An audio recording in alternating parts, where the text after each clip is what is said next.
Huh. So, it might be slightly possible that we went a little overboard during our grinding session between episodes. Thanks, Captain Obvious. Why, hello there! And welcome back to the Wuthering Waves Fusion Only Challenge. As you saw from the opening, we got lost in the grind. So much so, in fact, that we unlocked our first Ascension challenge of the series, which we will be tackling in today's episode. But before we get into the goals for today, we would just like to thank all you lovely people for the rather astronomical support during episode 1 of this series. We were blown away with the amount of support it received. And honestly, we can't thank you all enough, as it really does help us out greatly, so thank you all. So let's talk about today's goals for this episode. Much like in the previous episode, we will be continuing to amass as much asteroid as we possibly can for the upcoming and honestly rather spicy looking Changli banner. However, unlike last episode, we will be taking on the outstanding event missions we have piled up in order to do so. Which means our goals today are rather straightforward. First of all, we will be participating and finishing all of our outstanding event quests and missions. Secondly, we will be tackling our Ascension mission for account level 20. And finally continue to squeeze every last piece of asteroid from the open world in order to build up our surplus of wishes. So with our goals laid out and our urge to explore, great, let's get into the episode. And if you wouldn't mind going below and doing the YouTube things, it would mean the world to us. But without further ado, let's get into the episode. So starting off, we head to the in-game store. No, not to buy wishes, we aren't that desperate just yet, but rather to claim our supply pack. You see, in Wuthering Waves, you are rewarded with a free one-time pack once you reach certain milestones in your account.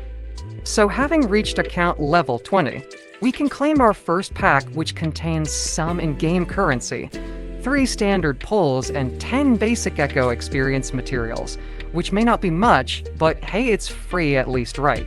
Afterwards, we made sure to claim our free Sanhua, even though we can't use her during this challenge, just so we can claim our premium wishes afterward. Afterward, we head over to the Pioneers Association and have a chat with Mackie, who signs us up as an official member. And it is at this point we unlock the ability to claim exploration rewards, which given the amount of grinding we did. We really thought we had explored more of the terrain than we actually did, which lead us to pondering just what exactly we were doing during our grinding session. But knowing full well we wouldn't remember the answer anyway, we swiftly deal with our daily missions before going on our event marathon. So getting into our outstanding events, we have 2 combat-based events in the form of Alloy Smelt, as well as one featuring the Hall of Memories, which we decided were the key ones to concentrate on for the time being, as they proved to be the most time-consuming ones to do. So we decided to take on the Alloy Smelt event first, but before we can get into the combat, we talk with the main NPC of the event, Shilong, who tells us about his super metal he forged, as well as a newly formed domain within the recesses of the mine, and tasks us to deal with it as it's affecting his business. So with the promise of loot and booty, we head on down into the mine where we find the portal, and it is here where we begin the slog. Now, you're probably wondering why it was such a slog. Well, you see, our girls are currently at level 40, and the minimum level requirement for characters during this event is level 60. And even when employing the use of the trail characters provided, it's still rather challenging. Oh, and we should clarify, when we say it was challenging, we mean that in the best way possible. We love the skill requirement for fights in Wuthering Waves, and this event was no different. However, even though Kixia is kitted out with a set of 5-star pistols, and Encore being a very solid main DPS herself, they just couldn't manage to get a high enough score with their combined powers. So we decided to step back and reevaluate our current circumstances by tackling a much lower effort event in the form of the Second Coming of Solaris. This event is relatively simple. You see, Mackie will ask us for a particular world material, and all we have to do is bring it to her. Simplicity itself. And as an added bonus, this event actually paid out relatively well. So we forged on, and after repeating this scenario with Maki numerous times, we finally managed to complete the event and amass a solid start to our surplus of wishes. And speaking of wishes, during our event grind, we managed to amass even more standard pulls from various gameplay and rewards that we have been collecting, and well, something happened that really changed this account forever.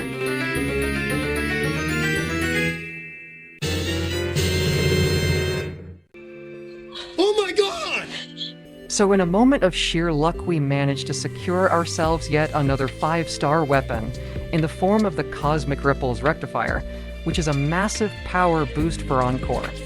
So not wasting a single moment, we head on over to the character menu and equip Encore with her brand new toy, as well as leveling it up as far as we possibly can for the extra boost to her stats. And with that bit of rather extraordinary luck, we carried on with the grind by completing our Wuthering Exploration event, as well as conquering the Chord Cleansing event, allowing us to move on to the next time heavy event of this episode, and that is the Depths of Elusive Realms event. In this game mode, Wuthering Waves becomes a roguelike game, allowing the player to select various buffs after each zone, and when the player has a specific amount of buffs corresponding to the echo card they have chosen, these echoes unlock various different powers and skills. And these skills can really shake up the playstyle of your favorite characters, as shown by the rather obscene damage we currently doing with Kixia in the combat footage. But on top of being the most fun, and probably our favorite event to have engaged in while playing a game like this, it also paid extremely well with over 1,000 plus asterite, which was mind-blowing, and a very welcomed boost to our reserves. And upon completing the Depth of Elusive Realms event, we paid a visit to Uncle Chenpi in order to turn in all the resonance caskets we have picked up in between our travels, in order to acquire yet another 100 asterite towards our reserves. Not bad for just running around, right? And now, with our surplus of wishes growing ever larger with each passing activity, That's what she said! we decided it was time for our girls to take on their Ascension quest, and we prepared ourselves for the worst.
You know, even though that was the first Ascension quest the game gives you, it actually wasn't that much of a hassle to complete. In fact, it was rather therapeutic.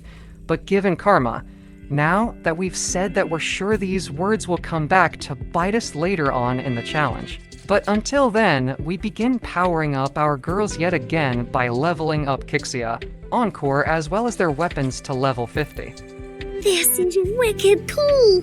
It's just like in the stories. So Encore can beat up a bad dragon now? Yay! Huh? Feeling generous, are ya? You're so dumb. You are really dumb. For real. So having powered up our girls as far as we could for the time being, we returned to the Alloy Smelt event, still with no idea on how we were going to achieve the score necessary in order to claim the rewards. And after sitting on the team selection screen for about 10 minutes, reality finally set in. And the reality of the situation was, if we wanted to get these rewards and stand any hope of getting ourselves Changli, we would have to employ Rule 1 of the challenge, and that is being able to use trial characters when necessary. Which, while we don't relish the idea of using them, this proved to be the only way, at least from our option available at the time, 'Cause as we said earlier, when we did this event on our main account, we had no other choice but to use the trial units. Due to each area's special requirements and boosts to certain characters, it pretty much made them mandatory to earn the maximum rewards possible. And with that rather anticlimactic ending and the event all wrapped up, so 2 wraps up this episode. Next episode, not only will we no longer be trapped in the past and finally be up to date with the current patch of the game, but we will be rolling on the long-awaited Chang banner in the hopes of not just bringing her home, but also bringing home a very solid fusion support in the form of Mortefi. So until next time, take care, stay safe, and we'll see you next time.